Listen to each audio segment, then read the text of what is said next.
Welcome, everyone. Thank you for joining us for today's meditation practice. Together, we will walk the path that is unaltered and timeless, faithfully transmitted through the generations, the path of the four foundations of mindfulness. Part 1. The two gateways to liberation. We begin by contemplating the body. In the body, specifically the breath in the breath. Let the body relax. Make a firm decision. Let the mind settle into calm. Gently place your attention just below the nostrils, in the small area above the upper lip. This is your anchor, the focus point of your meditation. Simply know the breath as it is. The in-breath entering through the nostrils, the out-breath leaving through the nostrils. Just observe the breath. Do not control it. Do not change it. Do not guide it. Only be aware. Know it clearly, exactly as it is. Let your attention follow the breath, like someone sitting quietly beside a flowing river, simply watching the current. Whether the water flows fast or slow, clear or muddy, you do not interfere. In the same way, observe the breath as it naturally comes and goes. The breath goes out, you know it. The breath comes in, you observe it. That is enough. Why do we not use other practices, rituals, mantras, or esoteric techniques? Why focus on the breath? Because the breath is natural. The fully awakened one, the Buddha, skillfully taught mindfulness of breathing, Anapanasati, as the direct path to calm and clarity. Of all the methods the Buddha taught over 45 years, only two are especially effective for entering meditative absorption and developing insight. These are called the two gateways to liberation, and both involve contemplation of the body. The first is mindfulness of breathing. The second is contemplation of the 32 parts of the body. These are the only two methods directly referred to as gateways to liberation, because they lead the mind out of delusion and toward clarity and freedom. When the mind is restless, what should we do when the mind is caught in desire? All beings are attached to sense pleasures and desires. To uproot sensual craving, the second method is used. Contemplation of the unattractive nature of the body. Observe the body clearly as it truly is. Not to despise it, but to see its impermanent and impure nature. With clear seeing, disenchantment arises. Desire fades. This is how the mind becomes free from clinging, how true detachment and inner dignity arise. Therefore, these two practices, mindfulness of breathing and contemplation of the body's unattractiveness, are the only two gateways to liberation taught in this tradition. In this retreat, we will focus exclusively on Anapanasati, practicing it deeply and thoroughly. Part 2. Why we choose mindfulness of breathing. The Buddha called it a gateway to liberation by the name Anapana. In Sanskrit, Anapanasmriti, in Pali, Anapanasati. It means awareness firmly anchored in the natural breath. To be fully aware of the breath is also to be mindful of death. If the out-breath leaves but cannot return, death has come. If the in-breath enters but cannot exit, the body ceases to function. Thus, by observing the breath closely, we realize impermanence, fragility, and the closeness of death. This is why it is called a gateway to liberation. Among all Dharma gates, it is the most stable path. This is the safest, most reliable method of practice. No one has ever gone mad or harmed themselves through mindfulness of breathing. Why? Because the breath is real. It does not depend on belief, chanting, or effort to exist.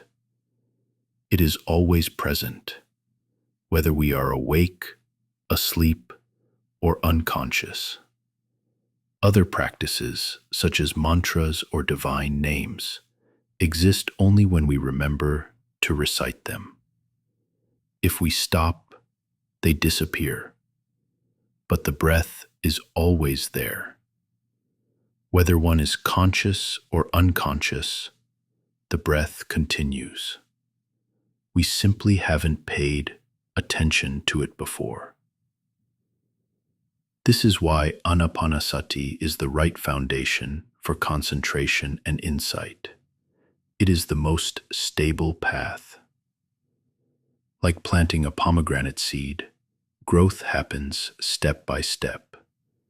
Just as a seed grows gradually, sprouting, budding, flowering, fruiting, so too does this practice mature over time. Once you understand this, you will practice Anapanasati with trust and steadiness. No more craving for miracles, no more waiting for magic. The breath becomes your clear path. Breathing is natural. It does not lead to clinging or craving. It is neither desirable nor repulsive. It leads the mind away from duality, away from like and dislike, desire and aversion. This balance is what we call liberation. At each moment, let mindfulness arise. You already have all the conditions for practice. Let the heart rejoice. Let joy fill the breath.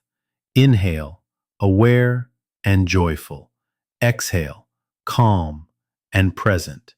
Let this joy continue, moment by moment. Let the mind dwell in ease, free from sorrow, agitation, or despair. Let us now continue by reviewing the 4 steps of Anapanasati. We establish mindfulness in the body, grounding ourselves in presence.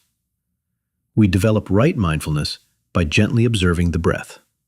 This practice, Anapanasati, mindfulness of breathing, is a direct method for developing shamatha, calm, concentration, and collectedness. What is Anapanasati? Anapanasati means keeping the mind gently anchored at the nostrils, aware of the natural breath, breathing in, breathing out, and using this awareness to deepen mental stillness. It is a subtle and profound method for cultivating tranquility. The Buddha taught 4 progressive stages of breath meditation. We begin with the first, breathing in, breathing out, mindfully. We bring mindfulness to the forefront. Let the mind settle at the meditation object, the area just above the upper lip and below the nostrils. We are simply aware of the breath, in and out, without trying to change it, force it, or make it deeper. Just know the breath as it is. The coolness or warmth as it passes the nostrils, the movement in, the movement out. That is enough. No need to analyze. In the beginning, don't try to dissect the breath or analyze various experiences. Don't investigate the elements, sensations, or characteristics of reality yet. That comes later. Right now, you are simply establishing mindfulness at one point. If the mind wanders off to other things, mental images, bodily sensations, insights about the elements, bring it back. Just rest in the breath. The breath is not color, not sound, not smell, not taste. It is just breath. Let the mind be calm and aware. The in-breath is distinct. The out-breath is clear. Don't analyze its intrinsic nature, such as whether it's earth, water, fire, or air element. Don't reflect on its universal characteristics, like impermanence or non-self. Not yet. Just observe the breath as breath. Stay with it. Stay simple. Even the sensation of breath touching the skin. Let that go too. Skin contact belongs to the sense of touch. But here, we are cultivating mindfulness of the breath itself. Stay with the natural breath from beginning to end. Stay with the natural breath. Don't try to calm it artificially. Trying to adjust or control the breath can disturb samatha, not help it. Sometimes, the breath may become subtle. You may feel like you can't notice it clearly. That's okay. If the breath feels faint or hard to detect, just stay calm and mindful. Stay quietly present in the area of the nostrils. Even if you can't feel the breath clearly, you can still know, I am breathing. That is enough. There is no need to make the breath stronger or more obvious. Just maintain a gentle, steady awareness. Gradually, as mindfulness strengthens, you will begin to notice the breath more clearly. This sensitivity is essential for deepening tranquility. Just one task: stay with the breath. At this stage, the only task is to aim the mind at the breath and stay with it, again and again. Let mindfulness become steady and unbroken. The more continuous the attention, the more the hindrances fade. The breath will become quiet, peaceful. At this point, a mental image may begin to form. This is called the meditative sign, nimitta. Some meditators encounter difficulty here. When the sign arises, perhaps a light or a sense of inner clarity, don't get attached. Just observe it. Continue to stay mindful at the nostrils. Remain balanced. Let the breath return as your anchor. What is the meditative sign? The nimitta is a mental representation of the breath. It is not something you imagine or create. It arises naturally as concentration deepens. It is like a line drawn in space, subtle and bright. Let it be. Don't try to hold it. Don't chase it. Remain with mindfulness and calm. We learn to know the in-breath. We learn to know the in-breath. We learn to know the out-breath. Over time, this knowing becomes stable and serene. The second step of Anapanasati. As your mindfulness becomes steady, as the awareness of the in-breath and out-breath begins to soften, you'll notice the breath becoming gentle, subtle, and slower than usual. Now we gently shift into the second step. This is the stage where we become aware of the length of the breath. We observe the long and short breaths as they naturally appear. The Buddha's words guide us. When breathing in long, one knows, I am breathing in long. When breathing out long, one knows, I am breathing out long. What does this mean? It means that you now observe the breath in greater detail. You're aware that the in-breath is long, slow, smooth, and extended. You notice that the out-breath is long, flowing gently, without hurry. You're not changing the breath. You're not making it long. You're just clearly recognizing this is a long breath. Then sometimes the breath may shift. It may become quicker, more rapid, or coarse. This too is part of the practice. And the Buddha continues, when breathing in short, one knows, I am breathing in short. When breathing out short, one knows, I am breathing out short. You are simply observing that now. The in-breath comes and goes more quickly. It may feel a little sharp, brief, or fleeting. That's a short breath. There is no need to prefer long or short. There is no judgment, only clear knowing. Here, the word long refers to the duration of the breath, not the physical length, but how long the breath remains in contact with the touch point. When the breath is slower, it stays at the nostrils longer, and you'll feel that duration. Other times, the breath is faster, shorter in contact time. This is the short breath. So here, you remain with what is. You observe the changing length of the breath with clarity, moment by moment. This is the second step of Anapanasati. The third step of Anapanasati. As the breath continues to settle, as the mind becomes more composed, you may notice that the breath is now even more subtle, even more quiet, and very, very slow. At this point, you can now move into the third step, whole body breath awareness. The Buddha described this as training oneself. I will breathe in experiencing the entire body. I will breathe out experiencing the entire body. Now, what does entire body mean here? It refers not to the physical body, but to the entirety of the breath process, from beginning to middle to end. So now you begin to experience each breath as a complete movement.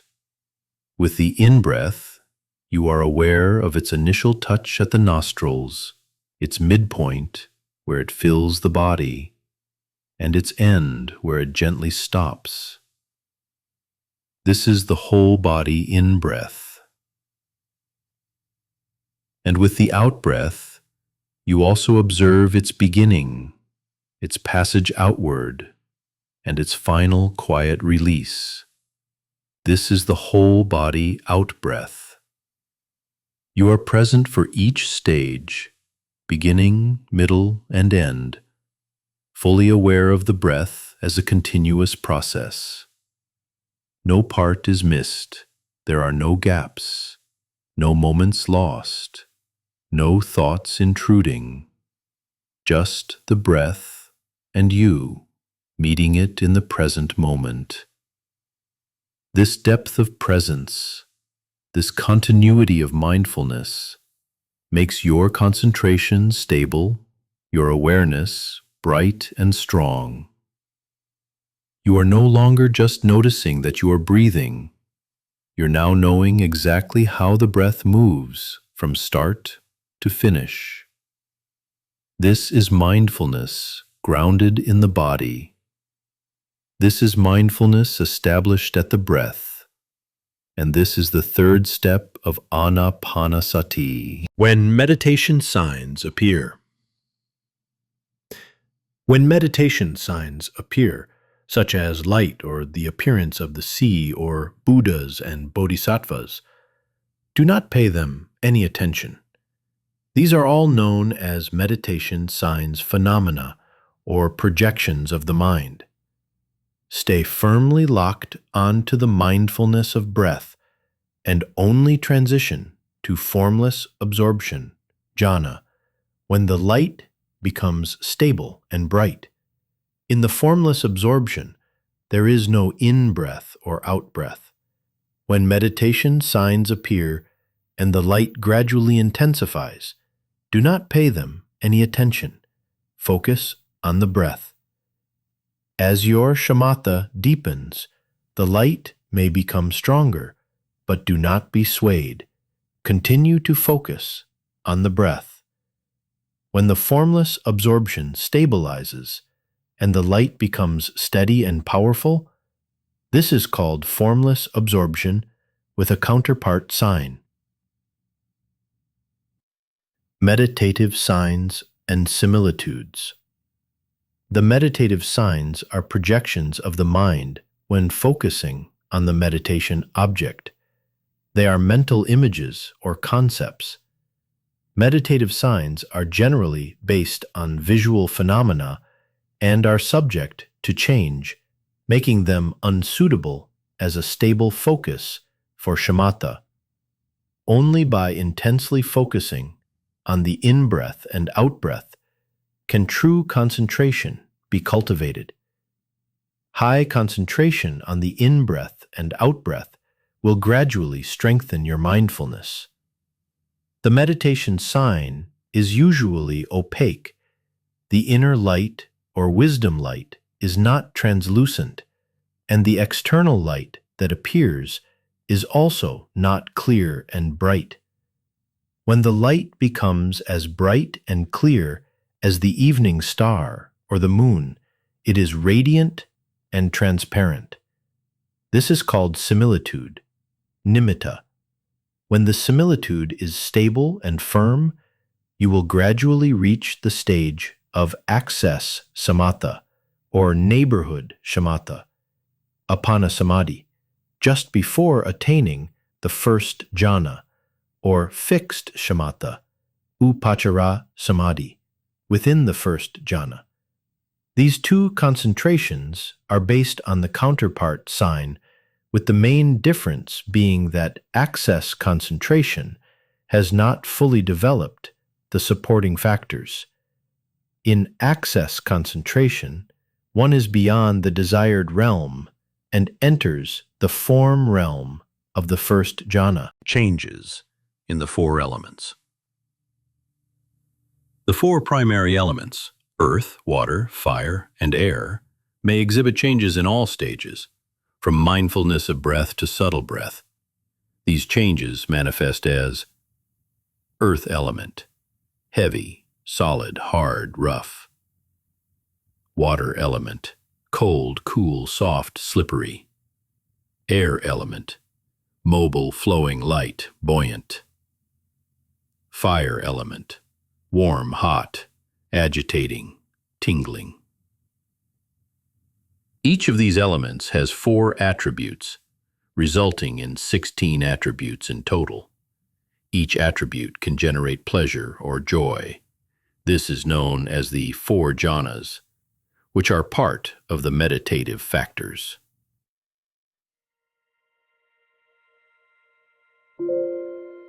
The 5 factors of cessation samatha. Attaining the subtle breath stage does not necessarily imply the presence of all 5 meditative factors. The cessation samatha has 5 meditative factors: applied thought, sustained thought, rapture, happiness, one-pointedness, Applied and sustained thought refer to attentive awareness, transcending the sensory realm and entering the meditative realm of the first jhana. Applied thought, directing the mind and resting it on the similitude. Sustained thought, maintaining continuous attention on the similitude. Rapture, delighting in the similitude. Happiness, experiencing the joy or happiness of the similitude. One-pointedness, being entirely focused on the similitude. Practice guidance.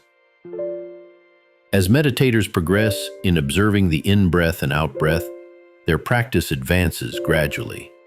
The mind becomes more pliable, and the body and mind gradually become light and at ease, suitable for further practice. Meditative signs may arise when distractions cease, and the light may intensify. Regardless of what you experience at any stage, or whatever you see, ignore it. Keep gently focusing on the in-breath and out-breath. If meditators become attached to or seek out these experiences, it can lead to problems. Why? Because they have developed a certain degree of samatha, but lack proper mindfulness and wisdom. Stick to the step-by-step progression of the 4 stages of in-breath and out-breath. Now, continue your practice. Consistent practice is the key to success.